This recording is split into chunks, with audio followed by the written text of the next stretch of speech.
Hi എല്ലാവർക്കും സ്വാഗതം. ഇന്ന് നമ്മൾ കമാൻഡ് ലൈനിൽ മാസ്റ്റർ ആകാൻ സഹായിക്കുന്ന ഒരു കിടിലൻ ടെക്നിക്കാണ് നോക്കാൻ പോകുന്നത്. നിങ്ങൾ ഡെയിലി കമാൻഡ് ലൈൻ ഉപയോഗിക്കുന്ന ഒരാളാണെങ്കിൽ ഉറപ്പായും ഇത് നിങ്ങളുടെ പണി ഒരുപാട് എളുപ്പമാക്കും. അപ്പോൾ നേരെ കാര്യത്തിലേക്ക് കടക്കാം അല്ലേ? നിങ്ങൾക്ക് ഈ അനുഭവം ഉണ്ടായിട്ടുണ്ടോ? ഒരു കമാൻഡ് റൺ ചെയ്യുന്നു, അപ്പോൾ ദാ വരുന്നു നമുക്ക് വേണ്ട റിസൾട്ടിന്റെ കൂടെ ഒരുപാട് എറർ മെസ്സേജുകളും ആവശ്യമില്ലാത്ത കാര്യങ്ങളുമൊക്കെ കൂടി ഒരു വലിയ ടെക്സ്റ്റ്. ആകെ കൺഫ്യൂഷനാവും അല്ലേ? ദേ ഈ സ്ക്രീനിലേക്കൊന്ന് നോക്കിക്കേ. ഇവിടെ നമുക്ക് വേണ്ട /etc ഷാഡോന്റെ റിസൾട്ട് കിട്ടിയിട്ടുണ്ട്. പക്ഷേ അതോടൊപ്പം തന്നെ പെർമിഷൻ ഡിനൈഡ് എന്ന് പറയുന്ന ഒരുപാട് എററുകളും കാണാം. ശരിക്കും പറഞ്ഞാൽ ഈ എററുകൾ കാരണം നമുക്ക് ആവശ്യമുള്ള ഡേറ്റ കണ്ടുപിടിക്കാൻ പോലും പറ്റുന്നില്ല.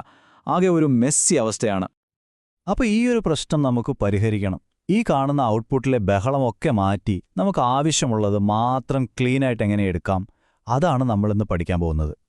ഈ ഔട്ട്പുട്ടിനെയൊക്കെ കൺട്രോൾ ചെയ്യുന്നതിന് പിന്നിലൊരു രഹസ്യമുണ്ട്. അതാണ് ഫയൽ ഡിസ്ക്രിപ്റ്ററുകൾ.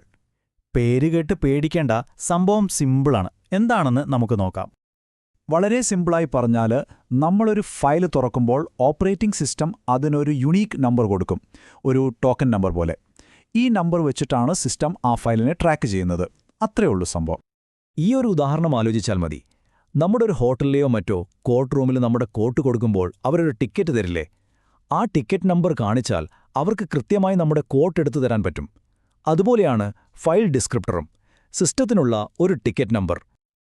അപ്പോൾ നമ്മൾ ഏത് കമാൻഡ് റൺ ചെയ്യുമ്പോഴും സിസ്റ്റം ഡീഫോൾട്ടായി 3 ടിക്കറ്റുകൾ അല്ലെങ്കിൽ 3 ഫയൽ ഡിസ്ക്രിപ്റ്ററുകൾ എപ്പോഴും കൂടെ തരും. ഇവയാണ് നമ്മുടെ ഡേറ്റ എങ്ങോട്ട് പോകണം എന്ന് തീരുമാനിക്കുന്നത്. ഏതൊക്കെയാണ് ആ 3 എണ്ണം എന്ന് നോക്കാം. ഓക്കെ, ഈ 3 എണ്ണമാണ് ഏറ്റവും പ്രധാനം. ഒന്നാമത്തേത് നമ്പർ 0. ഇതാണ് സ്റ്റാൻഡേർഡ് ഇൻപുട്ട് അഥവാ STDIN. അതായത് നമ്മൾ കീബോർഡ് വഴി ടൈപ്പ് ചെയ്യുന്നതൊക്കെ ഇതിലൂടെയാണ് പോകുന്നത്. അടുത്തത് നമ്പർ 1 STDOUT. ഇതാണ് സ്റ്റാൻഡേർഡ് ഔട്ട്പുട്ട്, അതായത് കമാൻഡ് വിജയകരമായി റൺ ചെയ്യുമ്പോൾ കിട്ടുന്ന റിസൾട്ട്. അവസാനമായി നമ്പർ 2 STDER. ഇതാണ് സ്റ്റാൻഡേർഡ് എറർ. എന്തെങ്കിലും പിശകുകൾ വന്നാൽ അത് കാണിക്കുന്നത് ഈ ചാനലിലൂടെയാണ്. ഈ 3 ചാനലുകളെയാണ് നമ്മൾ ഇനി കൺട്രോൾ ചെയ്യാൻ പഠിക്കുന്നത്. അപ്പോൾ നമ്മൾ ആദ്യം കണ്ട മെസ്സി ഔട്ട്പുട്ട് ഓർമ്മയില്ലേ? നമുക്കതിലേക്ക് ഒന്നുകൂടി തിരിച്ചു പോകാം.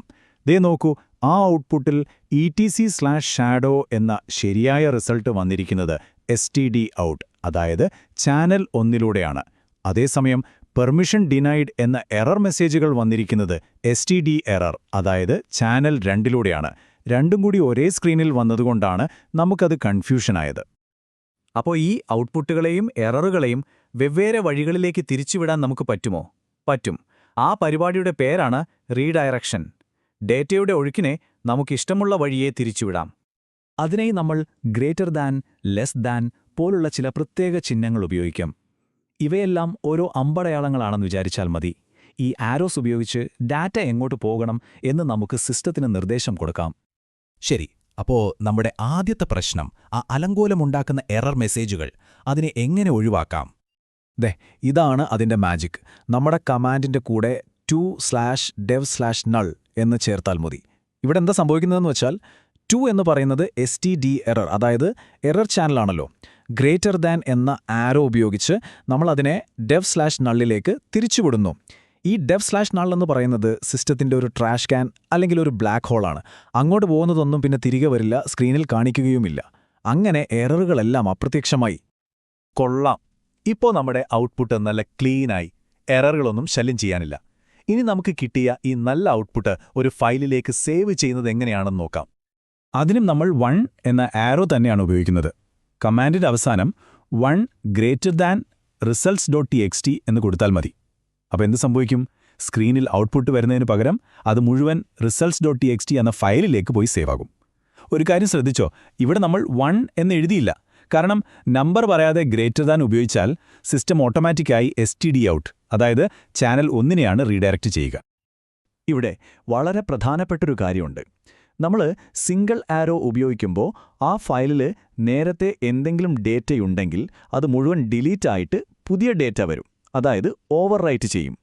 ഇനി പഴയ ഡേറ്റ കളയാതെ അതിൻ്റെ കൂടെ പുതിയ ഡേറ്റ ചേർക്കണം എന്നുണ്ടെങ്കിൽ നമ്മൾ ഡബിൾ ആരോ ഉപയോഗിക്കണം. ഇതിനെയാണ് അപ്പെൻഡ് എന്ന് പറയുന്നത്. ഇത് മാറിപ്പോകരുത്, വളരെ പ്രധാനപ്പെട്ടതാണ്. ഓക്കെ, റീഡയറക്ഷൻ നമ്മൾ പഠിച്ചു. ഇനി അതേപോലെ പവർഫുള്ളായ മറ്റൊരു സംഭവമാണ് പൈപ്പുകൾ. കമാൻഡുകളെ ഒന്നിനു പുറകെ ഒന്നായി കണക്ട് ചെയ്ത് ഒരു ഡേറ്റ അസംബ്ലി ലൈൻ പോലെ പ്രവർത്തിപ്പിക്കാൻ പൈപ്പുകൾ നമ്മളെ സഹായിക്കും. ഈ കാണുന്ന വെർട്ടിക്കൽ ബാർ പൈപ്പാണ്. ഇതിന്റെ പണി എന്താന്ന് വെച്ചാൽ ഒരു കമാൻഡിന്റെ STD ഔട്ട്, അതായത് ഔട്ട്പുട്ടിനെടുത്ത് അടുത്ത കമാൻഡിന്റെ STD ഇൻ, അതായത് ഇൻപുട്ടായിട്ട് കൊടുക്കും. സിമ്പിളായി പറഞ്ഞാൽ ആദ്യത്തെ കമാൻഡിന്റെ റിസൾട്ടാണ് രണ്ടാമത്തെ കമാൻഡിന്റെ ജോലി ചെയ്യാനുള്ള സാധനം. ദേ ഈ ഉദാഹരണം നോക്കൂ. ഫൈൻഡ് എന്ന കമാൻഡ് കുറേ കോൺഫിഗറേഷൻ ഫയലുകൾ കണ്ടുപിടിച്ച് അതിന്റെ ഒരു ലിസ്റ്റ് തരും. ഈ ലിസ്റ്റിനെ നമ്മൾ നേരെ grep എന്ന കമാൻഡിലേക്ക് പൈപ്പ് ചെയ്യാണ്. എന്നിട്ട് grepനോട് പറയുകയാണ് ഈ കിട്ടിയ ലിസ്റ്റിൽ നിന്ന് systemd എന്ന വാക്കുള്ള വരികൾ മാത്രം ഫിൽട്ടർ ചെയ്തു തരാൻ. കണ്ടോ, ഡേറ്റ ഒരു കമാൻഡിൽ നിന്ന് മറ്റൊന്നിലേക്ക് ഒഴുകിപ്പോകുന്നത്? നമുക്ക് ഈ ചെയിൻ ഒന്നുകൂടി വലുതാക്കി നോക്കാം. സ്റ്റെപ്പ് 1, ഫൈൻഡ് കമാൻഡ് ഉപയോഗിച്ച് നമ്മൾ എല്ലാ കോൺഫിഗറേഷൻ ഫയലുകളും കണ്ടുപിടിക്കുന്നു. എററുകൾ വരാതിരിക്കാൻ /dev നള്ളും ചേർത്തു. സ്റ്റെപ്പ് 2, കിട്ടിയ ഫലങ്ങളെ നേരെ ഗ്രപ്പിലേക്ക് പൈപ്പ് ചെയ്ത് systemd എന്നുള്ളത് മാത്രം ഫിൽട്ടർ ചെയ്യുന്നു. സ്റ്റെപ്പ് 3, ആ ഫിൽട്ടർ ചെയ്ത റിസൾട്ടിനെ വീണ്ടും പൈപ്പ് ചെയ്ത് wc-l എന്ന കമാൻഡിലേക്ക് കൊടുക്കുന്നു. അതിന്റെ പണി കിട്ടിയ വരികൾ എത്രയെണ്ണമുണ്ടെന്ന് എണ്ണിത്തരിക എന്നതാണ്. അപ്പോൾ ഇതൊരു കംപ്ലീറ്റ് ഡേറ്റ പ്രോസസ്സിംഗ് ചെയിനായി. അവസാനം എന്ത് കിട്ടിയെന്ന് നോക്കിക്കേ. ആ വലിയ ഫയൽ ലിസ്റ്റിൽ നിന്നൊക്കെ പ്രോസസ്സ് ചെയ്ത് അവസാനം നമുക്ക് കിട്ടിയത് ഒരൊറ്റ നമ്പർ മാത്രം. ഇതാണ് പൈപ്പുകളുടെ ഏറ്റവും വലിയ ശക്തി. ഒരുപാട് ഡേറ്റയിൽ നിന്ന് നമുക്ക് വേണ്ട ഒരൊറ്റ ഉത്തരം മാത്രം ഇങ്ങനെ അരിച്ചെടുക്കാൻ പറ്റും. അപ്പോൾ ഇത്രയും കാര്യങ്ങൾ പഠിച്ചതോടെ നിങ്ങളുടെ കമാൻഡ് ലൈൻ സ്കിൽസ് ഒരു പുതിയ ലെവലിൽ എത്തിയിരിക്കുകയാണ്. ഇത് ശരിക്കും പറഞ്ഞാലൊരു സൂപ്പർ പവർ കിട്ടിയ പോലെയാണ്. അപ്പോൾ നമുക്ക് പെട്ടെന്ന് ഒന്നും കൂടി ഓർത്തെടുക്കാം നിങ്ങളുടെ പുതിയ ടൂൾ കിറ്റിൽ എന്തൊക്കെയുണ്ടെന്ന്. ഡബിൾ - ഔട്ട്പുട്ട് ഫയലിലേക്ക് ഓവർറൈഡ് ചെയ്യാൻ, ഡബിൾ - ഫയലിലേക്ക് ഔട്ട്പുട്ട് കൂട്ടിച്ചേർക്കാൻ, അതായത് അപ്പെൻഡ് ചെയ്യാൻ, ലെസ് ഒരു ഫയലിനെ ഒരു കമാൻഡിന്റെ ഇൻപുട്ടായി കൊടുക്കാൻ, 2 എററുകൾ മാത്രം വേറൊരു വഴിക്ക് തിരിച്ചുവിടാൻ, പിന്നെ നമ്മുടെ പൈപ്പ് കമാൻഡുകളെ ഒന്നിനു പിറകെ ഒന്നായി ചങ്ങല പോലെ ബന്ധിപ്പിക്കാൻ.